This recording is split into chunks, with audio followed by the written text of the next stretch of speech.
שלשום הגיעו 3 עבריינים קטנים כאלה להגיד לטובתי שאני אבטל את ההרצאה בירושלים באולם בית הלוי. למה? הם אומרים אנחנו רוצים למנוע חילול השם. לא יבואו בחורי ישיבה אלא יבואו אנשים.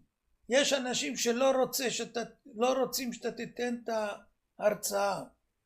אמרתי להם אני לא מבטל הרצאה, אני מגיע.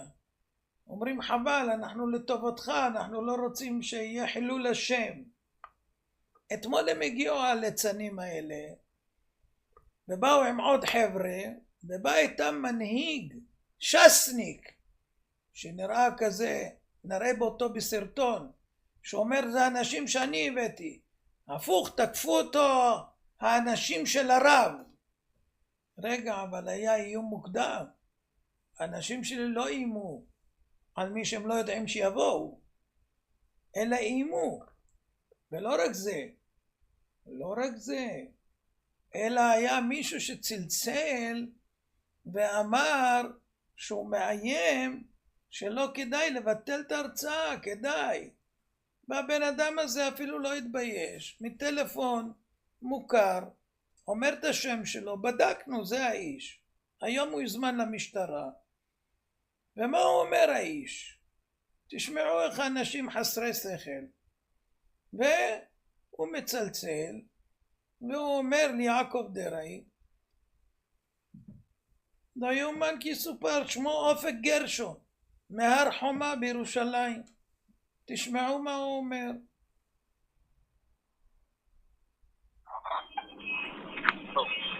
הלו? שלום. כן, שלום. מדבר אופק, אני מדבר עם העוזר של עמון יצחק? מה אתה צריך? אתה מדבר מארגן ההרצאות. תקשיב, ההרצאה מחר שיהיה בירושלים בבית לוי? כן. היא לא תתקיים. אני חושב שעדיף למנוע חילול השם ולעצור אותה מעכשיו. אתה תדאג שהיא לא תתקיים או שאתה מודיע לי? איך? אתה תדאג שהיא לא תתקיים או שאתה... מה? לא, אני מודיע לך, אני מנסה לעזור שלא יהיה חילול השם. אני מציע מאוד, זה לא... מי שיגיע למנוע את זה, זה לא יהיה אברכים, זה יהיה אנשים אחרים. וחילול השם מאוד גדול, זה יכול להגיע ממש חילול השם שעדיף לעשות. מה הצד שלך בחילול השם הזה? הצד שלי זה לא לעשות חילול השם. אני קשרתי להזהיר, הייתי גם אצל החבר'ה בבית לוי, אני מזהיר כי אני יודע איפה זה יכול ללכת. זה יכול ללכת שמשטרה לא תעזור וכלום לא. בגלל זה אני אומר, עדיף למנוע שלא יהיה חילול השם. אני מדבר איתך על עשרות אנשים, עשרות שיבואו על מנת לשבור בית כנסת. אני לא צוחק. מה אתה אומר? איך אתה יודע? כן, עדיף למנוע את זה. אני יודע. איך? לא שאלה. זה שאלה, אני יודע. אני נתתי לך התראה מוקדמת, התראה מנוע בראשו, תחליט מה שתרצה. אני שואל איך אתה יודע, אתה נשמע די מעורב. אני לא מעורב, אני מנסה למנוע חילול השם. אם במידה ותחליט שאתה בכל זאת עושה, קשה, תספר לי חיה, מה אני אגיד לך? אוקיי. לא, כי אולי אני אפילו את המשטרה ישירות אליך, כדי שהם ישאלו את... אתה יכול גם להפרט את המפכ"ל, לא את המשטרה, המפכ"ל. את המשב"כ, אתה אומר. כן, לא יעבור כלום אחי. טוב, נו, הם ישמעו. תודה.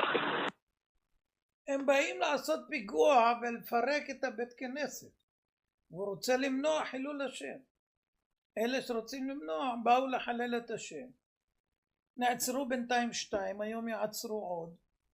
והאנשים האלה התפרצו לתוך והם באו עם סכין. את הסכין הם השליחו. והסכין נתפסה. טביעות אצבעות. יודעים מי החזיק את הסכין. יודעים מי זה האתיופי עם הקסדה. יודעים מי זה 3 שהגיעו. יודעים מי האחרים. יודעים מי המנהיג שלהם. הכל יודעים. היום תוגש תלונה נוספת במשטרה וההמשך נודיע לכם. הוא אמר תודיע לי. נודיע לך, אל תדאג. אופק, ביי. עבדו עבדו עבדו עבדו את השם בשמחה, עבדו עבדו עבדו עבדו את השם בשמחה, בואו לפניו לפניו בירננה, בואו לפניו בירננה, בואו לפניו לפניו בירננה, בואו לפניו בירננה. בשמחה, עבדו עבדו עבדו עבדו את השם בשמחה, בואו לפניו, לפניו ברננה, בואו לפניו ברננה, בואו לפניו, לפניו ברננה, בואו לפניו ברננה. אחרי שלמדנו מה כוחה של התפילה, אני מבקש מכם שתתפללו לקדוש ברוך הוא שכל הרשעים האלה והדומים שלהם וכל חורשי הרעות והמזימות יפלו תחת רגלינו במהרה בימינו, אמן. אמן.